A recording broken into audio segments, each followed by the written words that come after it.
Xin chào mọi người, hôm nay mình sẽ giới thiệu mọi người cách làm một chiếc bật lửa điện. Thì chúng ta trước khi làm chúng ta cần đây là có pin, mình tháo từ pin laptop cũ này, pin 3,7V này. Thì đấu nối tiếp mọi người nhé, cực dương, cực âm đấu nối tiếp với nhau. Trên này mình lấy một cực dương và âm và hàng dây với nhau mọi người nhé.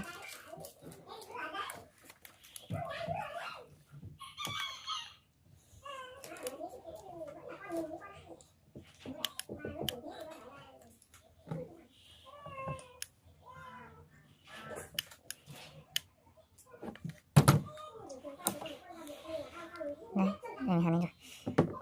Mình cần thêm một cái công tắc này. Tắc này tháo chuột máy tính này, một đoạn máy soi nhé. Thì đây mình lấy ở cái máy sấy tóc hỏng, lấy ra cắt ra một đoạn. Đấy. Hai đoạn dây đồng cạo sạch nhé. Một miếng nhựa alu đặt vào đây. Đây, tấm alu thì khoan 2 lỗ này.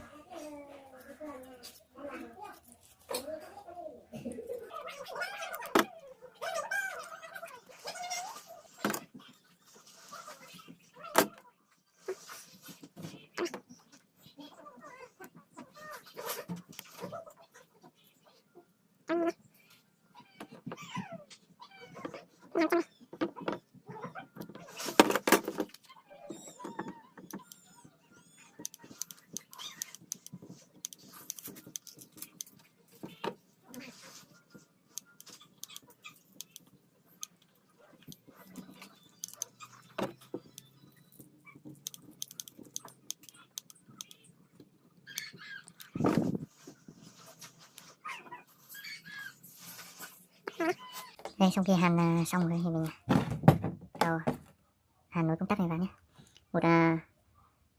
Một chân của pin mình đấu với một chân dây đồng này, còn một chân dây đồng này thì mình nối với công tắc này một chân nối với pin này nữa.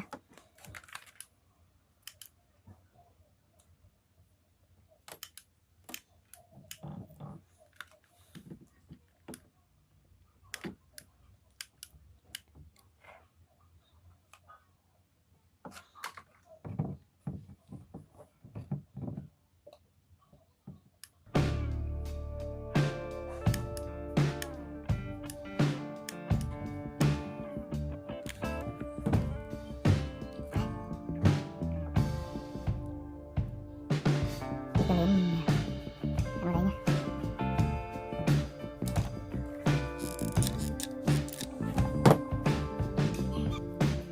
Đây, mình gắn cố định như này, và công tắc mình gắn vào đây như này.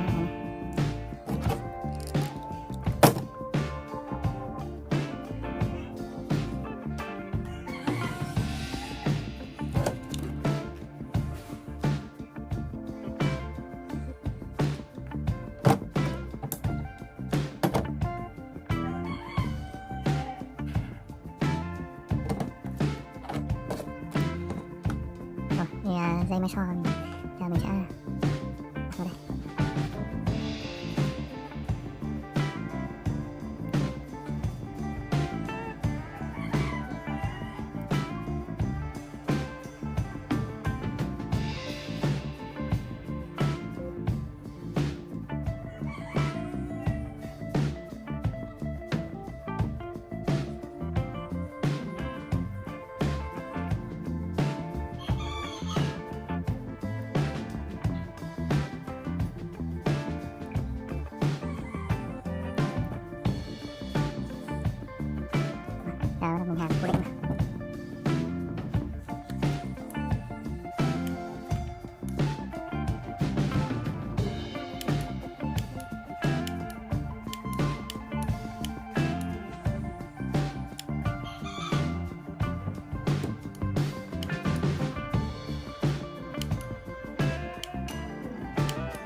máy riêng.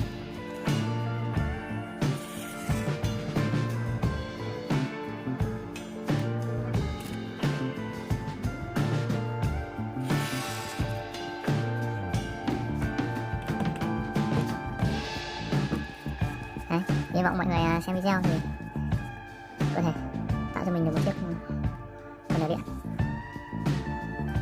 như này. Người có thể nhìn này thanh điện mình để rõ hơn. Đấy, đỏ này này, rực này.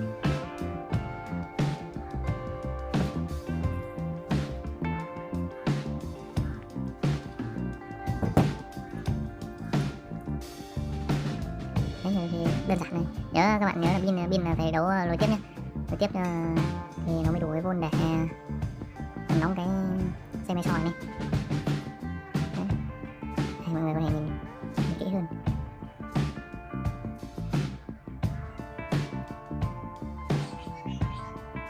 Đấy, nóng rất nhanh. Đây thì mình tắt hết đèn anh em cho mọi người nhìn rõ hơn này. Đấy, đỏ không? Đấy, dùng pin này thì anh thoải mái, lâu hết điện thì mọi người cũng lo. Đây, có thể thử tiếp với một cái riêng cho mọi người xem. Đấy.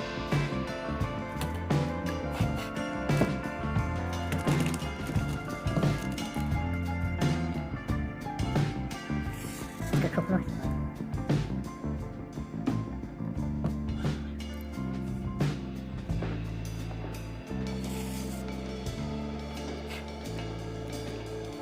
Không bao giờ lo thiếu được phản. Đấy, vừa rồi mình hướng dẫn mọi người một chiếc bật lửa điện thì nó rất đơn giản thôi. Thì mong mọi người xem video thì có thể ủng hộ mình cách đăng ký kênh. Thì video mình kết thúc ở đây nha. Xin chào mọi người.